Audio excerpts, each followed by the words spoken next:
What's going on, Jets fans? Welcome back to the channel. And today will be my last list for the 2025 NFL draft needs for the New York Jets. We're going to be taking a look at the 10 tight ends to target in the 2025 NFL draft. So if you've been following throughout this series, you know I've been doing 5 players for each position with some honorable mentions. But let's be honest with you. I mean, you could really just take your pick of any tight end that's eligible for the 2025 draft and say that they're a good fit on the New York Jets. So there's a lot of players that, I honestly think would be good fits. I'm not just saying, oh, just draft whoever's available. But yeah, there are 10. This is one of the better tight end classes we've seen probably in the last decade to 15 years. I think you could find great starting caliber players up and down the board. Literally day 1, first round, day 2, and day 3. I think you could find multiple starting tight ends. And the Jets are one of the most tight end starved teams in the NFL. So let's take a look at the 10 tight ends that I think they could be targeting. So before we get into it, if you guys want to see more positional group rankings for the New York Jets, let me know. I just did all the really huge team needs. I think I did quarterback, wide receiver, right tackle, defensive tackle, safety, and now tight end. So if you want to see anything like linebacker, cornerback, hell, even special teams, let me know in the comment section below, and I'll be happy to make more videos like this. All right, obviously, the first one that we're going to take a look at is Tyler Warren. What can I say about Tyler Warren that A, I haven't already said on this channel, and B, hasn't been said for me already? It's a shame, at least from here on out, that Brock Bowers was such an amazing tight end his rookie year, that every good tight end is going to be compared to Brock Bowers coming out of college now. Everyone's saying, Tyler Warren is this year's Brock Bowers. I think they're two completely different players. And I think that Brock Bowers just is a better receiver and just has so much more athleticism than Tyler Warren. Not to say that Warren isn't athletic. He's an incredibly athletic player. But Brock Bowers is just that generational. And then on the flip side, Warren is a better blocker, a better all-around tight end, in my opinion. Whereas, Bowers is going to be that big slot that you're going to see a lot of these tight ends play from here on out in passing offenses. But Warren is someone that can certainly play inline. He can block. He's a fantastic player, and really, he's one of my 2 choices at number 7 for the Jets right now. I firmly believe that after the signings that we've seen, that I think that the Jaguars are going to be taking Mason Graham at number 5 overall. So that really leaves my 2 other targets would be Tyler Warren and Armin Membu. I would not be mad. I'd be thrilled with either one of the 2. I've seen the Jets fan base, especially on X or Twitter or whatever you want to call it. I've seen them completely split. Some want to create the best offensive line the Jets have had in 10 plus years. Adding Membu to that, it's young, it's athletic. As long as they can stay healthy, that's a great offensive line to build, especially you have your 2 bookend tackles in Olu Fashanu, and you'd have Armin Membu. That would also be Fashanu and Membu would be a very fun duo to say for the next 8 plus years, hopefully. And then the other half is Tyler Warren. Don't overthink it. We haven't had a really good tight end, or even a good tight end, really, since Dustin Keller. You could argue like that 1 or 2 years of Kellen Winslow Jr., Austin Seferian Jenkins is, good, I guess.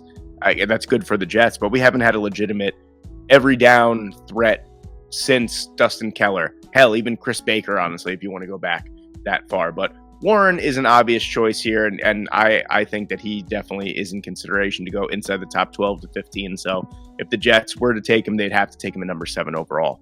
A name that I haven't heard linked to the Jets in quite a while is Colston Loveland, mainly because he's just in that range where it seems like the Jets just aren't going to be able to pick unless they do trade down to the mid-teens to early 20s. That's where I do see him going quite a bit. I see him going to the Rams. I see him going to the Chargers, teams that are also tight end needy. So Loveland is in that weird spot where, he's not, in my opinion, he's not good enough to go top 10, but he's also not bad enough, or I shouldn't say not bad enough. He's also too good to go at number 42 overall. So that's why I feel like this isn't a name that we really haven't seen since the Jets were still playing football games, and the draft order could change from here to there. But Loveland is someone that if the Jets truly miss out on like every top target at number 7, if something goes to the point where Tet McMillan, Tyler Warren, Mason Graham, Armin Membu are already off the board and they do want to trade back, I think Loveland could definitely be an option in that later first round.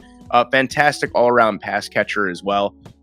A lot of scouts say that there isn't too much of a gap between Tyler Warren and Colston Loveland, and if you do watch him play football, that is quite accurate. I think Loveland's a fantastic player, and really, it does seem like he would be only there for the Jets if they do trade down, but if they do trade down, hey, that's certainly an option at a massive position of need. But he's a fantastic tight end. He's not really going to do as much for you as an inline blocker as Tyler Warren would do, but I still think he holds his own. He's going to be more of a Brock Bowers, someone that can block, but you're not really going to ask him to because he's so gifted athletically and he's such a good pass catcher that why waste snaps of him playing inline. Moving on to some day two candidates here, and we have Elijah Arroyo here, someone that a lot of you might not have known before the Senior Bowl, but when you have someone as big and as athletic and as dynamic as him in a passing offense with the potential number one overall pick, he gets to be showcased nationally. So Cam Ward, obviously going to Miami, helped all parties involved. Xavier Restrepo is also someone that, got a ton of TV time that a lot of people are saying, here's this year's Ladd McConkey. Elijah Arroyo is explosive. That's really the only way that I could truly describe him. Is he's an explosive playmaker. In space, he has the opportunity to take the ball 20 to 40 yards down the field with every single catch. Fantastic speed for his size. Good blocking ability as well. Someone that, again, you're not really going to ask. You want to talk about a big slot. You put Elijah Arroyo in the slot and you have a nickelback or a safety lineup against him. That's a matchup nightmare for the defense. This is someone that could easily win off the line of scrimmage just with his overall burst and power alone. You don't necessarily have to have a crazy bag when it comes to release packages as a tight end, but Elijah Arroyo is a fantastic overall player. And if this was the pick at 42, if Membu is the first pick or Mason Graham or something, and pick number 42 comes around, and either one of these next two or three guys, really, I would not be mad about at all. And then, of course, you have Mason Taylor. If you don't know, he is son of NFL legend Jason Taylor and former Jet. Probably more well-known with the Dolphins, but was a former Jet and actually played pretty well those couple of years that he was in green and white. But Mason Taylor is a player that, again, athletically, fantastic, really good receiver, willing and able blocker too. I think this is someone that he's so big. He's 6'6", 251 pounds, but you look at his frame on tape and you say, wow, this guy could add another 10 to 15 pounds onto his frame and it really wouldn't do anything to his athletic ability. Can you imagine a 6'6", 265 pound Mason Taylor? I mean, that would just be unstoppable, especially as a blocker. Taylor is going to be one of those tight ends that at the NFL level is going to probably split his time between playing inline and big slot, but I mean, I think he would excel at either, depending on where he lines up at first. He's going to be a fantastic overall player. He's a huge target in the middle of the field. He knows how to find the soft zones as well and just sit in them. And against man coverage, he's a natural separator for someone his size is rather impressive. I think Taylor, I was a little low on Taylor at the beginning of the draft cycle, admittedly, and watching more of Mason Taylor and comparing him to some of the other tight ends in this class, even though I think all these tight ends are absolutely fantastic, Taylor is someone that definitely stands out as an all-around really good player. He doesn't do anything exceptionally well, but he does everything really, really well with a chance to develop. He already has a high floor coming into the NFL, and he has an even higher ceiling. So that's something I love, high floor, high ceiling players. I know that's an obvious statement, but sometimes you see really high ceiling, low floor players. You're not going to be able to get good production out of them for the first couple of years. I think Taylor is someone that could step right into a New York Jets offense, especially with Justin Fields, who does like to use the tight end quite a bit. I could see him easily in his rookie year coming in 55 catches, 600 plus yards, 5+ receiving touchdowns. And that's some production that the Jets haven't gotten from the tight end position in Lord knows how long. So Taylor is someone that I think comes with a lot of upside, but is also very safe at the same time. And then it's no secret, if you guys have watched my mock drafts or if you guys follow me on X or Twitter or whatever you want to call it, Terrance Ferguson is my favorite tight end prospect in the entire draft class. Maybe outside of Tyler Warren. I think, let me categorize it like this. I liked Terrance Ferguson more than Tyler Warren, but that doesn't mean I think that he's a better player. I just love the player. I love his tenacity. I love his aggressiveness, the straight up rage that he plays the tight end position with. Just incredibly athletic as well. Ran the fastest 40 at the combine for tight ends, and I feel like that was a little bit of a question mark coming into it. We knew he was fast. We didn't know how fast he was going to run. I believe he ran a 4.61 or a 4.63, which is really, really good for someone who's 6'5", 265 pounds like Ferguson. But yeah, he's a quarterback's best friend. I mean, we saw that was evident with Bo Nix. That was evident more so this past year with Dillon Gabriel. Someone that not only is a good blocker, is a willing blocker, is a phenomenal receiver, and also someone that follows the quarterback as well. He is so quick with his instincts and play recognition, realizing that the quarterback is under duress, moving with the quarterback. There, time and time again, there have been plays in his 2024 or 2023 even highlight tape where you see him breaking off his routes, realizing that the quarterback is in danger, under duress, and moving with him to create an easier target for him. And that's what I love to see from those big guys in the middle of the field. That is just, you often see smaller, speedier wide receivers doing that. Not often do you see a 6'5", 256-pound tight end or 260-pound tight end do stuff like that. I think Ferguson is maybe someone that doesn't have the athletic ceiling that a Mason Taylor or an Elijah Arroyo or even a Harold Fanin Jr. might have, even though he is extremely athletic. I think it is capped at some point. I think he has the highest floor of any tight end in this draft class other than Tyler Warren. I think he's an exceptional player, and I think if you take him in that round 2, round 3 range, he immediately steps in as your tight end 1, especially for the New York Jets. And speak of the devil, I just mentioned his name. Harold Fanin Jr. is someone that I feel like I tweeted this out or X'd it out. I don't really know what the proper term is nowadays, but I said it after the NFL Combine, where it seems like Harold Fanin Jr. was getting an insane amount of love before the Combine throughout the draft cycle. And then when people saw that he didn't have a perfect 10 RAS score, people were like, oh, well, he's a developmental, late day 2 prospect. It's like, where did all the love go? Yeah, is Harold Fanin Jr. going to be a perfect inline tight end? Absolutely not. Is he going to be someone that's a dynamic slot option, a big slot? Yeah, absolutely. The athleticism, RAS score doesn't really mean too much to me. This is the whole thing with the Tet McMillan 40 time debate as well. You could clearly see that a player is faster than what their reported 40 is. Harold Fanin is way more athletic than his RAS score will give to you. I don't remember what it was. It was like in the 6s or something, which isn't even that terrible to begin with. But he's an exceptional receiving option and someone that honestly is a better blocker than he's gave credit for. But, I mean, does that mean that he's a great blocker? No, that's not what I'm saying. But a lot of people, when you talk about Harold Fanin Jr.'s blocking ability, they'll say, oh, guy can't block. All he does is receive.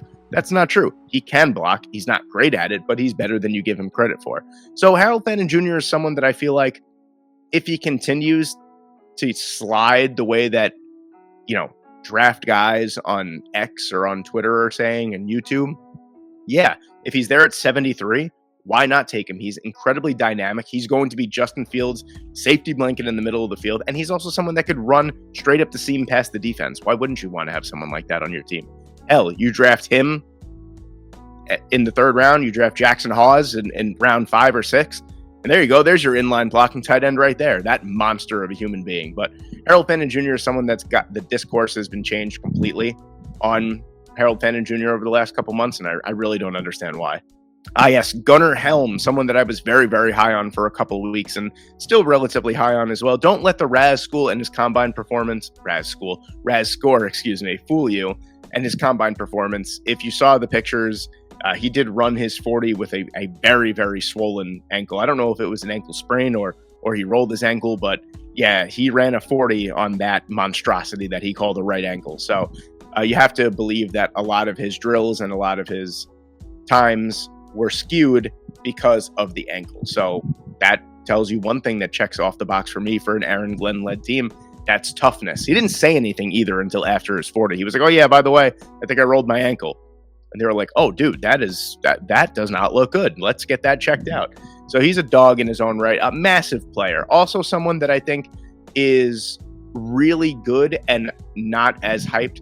So what I really love about guys like Colston Loveland, guys like Gunnar Helm, guys like Terrance Ferguson, is they are, in my opinion, the most well-rounded tight ends in the class. These are guys that are going to be fantastic athletic receiving options, but also can be those inline guys if you want them to be, and they will exceed that expectation as well. So Gunnar Helm is someone, again, 6'5", 250 pounds. He just really reminds me athletically of George Kittle. I know that that's a crazy comparison because George Kittle is literally one of the best blocking tight ends I've ever seen, considering that he's so good as a receiver as well. He's just all around one of the, I think he's all around one of the greatest that we've ever seen. Maybe people might think that's crazy, but, you know, in terms of him just straight up pancaking players and then going on and scoring multiple touchdowns in the same game, that's something that you don't see from guys that aren't named Rob Gronkowski and Tony Gonzalez and guys like that. But Gunnar Helm is someone that athletically and receiving wise really reminds me of a George Kittle. He's very violent, very athletic in the open field, someone that's not going to blow you away with his speed, but somehow still gets past would-be tacklers and can just straight up run through them. Gunnar Helm is someone that late day 2, possibly even early day 3, is someone that's going to make a GM and a fan base very, very happy. And I just mentioned it before. My God, that is a terrible picture of Jackson Hawes. I am so sorry, Jackson. Please don't eat me. Yeah, he is exceptional in terms of being a blocker. Now, he's not going to blow you away at all with his receiving ability, although he can catch the football. I don't remember off the top of my head. I believe he was a Yale transfer. I could be wrong. I know it was an FCS school, and I believe it was an Ivy League school that he went to before Georgia Tech. I'm going to say it's Yale. I don't remember off the top of my head, but this is someone who lazily I'm going to compare from last year to Tip Ryman. If you guys remember Tip Ryman from Illinois, he was drafted in the 3rd round by the Arizona Cardinals, best blocking tight end in the class. And I think that's exactly what Jackson Hawes is. I think he's someone that could be a 10 to 20 reception a year player, but he's just going to be an absolute monster in 12 personnel, or hell, even 13 personnel. He's a monster of a human being. He loves to just drag you down to hell with his blocking ability. And that's something that I love. I love to see that. I love seeing big early tight ends put their hands on the defender and drive them back into the turf. And that's an Aaron Glenn type of player. I think he's a fantastic all-around player. Athletically, he's great. Again, I'm calling him fantastic for what he is. He's a blocking tight end. He's not going to be a 1,000-yard receiver as well as being an all-star blocker. That's not what we're going to see here. He's going to be a backup tight end that is going to drive your favorite defensive end into the ground. And that's exactly what the Jets need on this team. And our second to last play here is going to be Mitchell Evans from Notre Dame. Yes, Mitchell Evans, 6'5", 265 pounds. That is like, if you asked me what I think the perfect frame for an NFL tight end would be, I would probably say 6'5", 265 pounds. I feel like that is like just a prototypical monster tight end. Mitchell Evans is someone that isn't going to blow you away with his athleticism. Really good in the short to intermediate game, is hell to defend for a smaller linebacker or a smaller safety. Again, he knows how to find the soft spot of the zone coverage.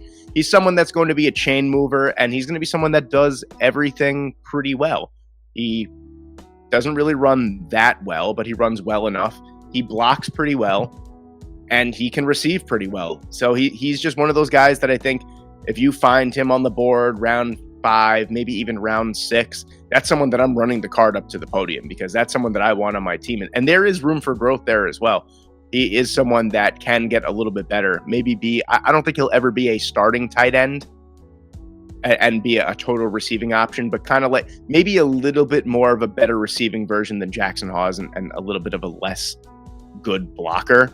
I think Hawes is just, like I said before, the best blocking tight end in the class. But Mitchell Evans is someone that does everything pretty well, and that's exactly what I want on my team. I want someone that could throw a block, that could seal the edge in terms of a stretch run or an option play, something like that. And I also want someone that can go out there and he can move the chains for a first down, and that's what Mitchell Evans can bring to the table.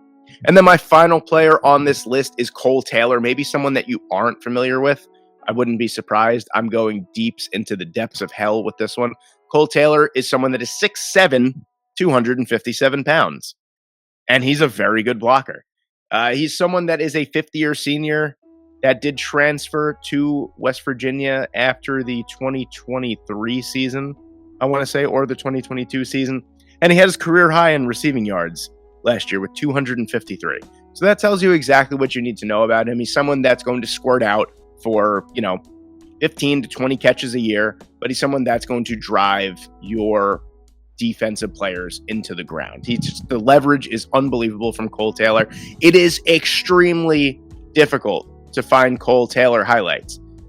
Very seldomly will you come across one, but believe you me, I have come across every single Kole Taylor highlight that has probably been in existence for preparation for this video.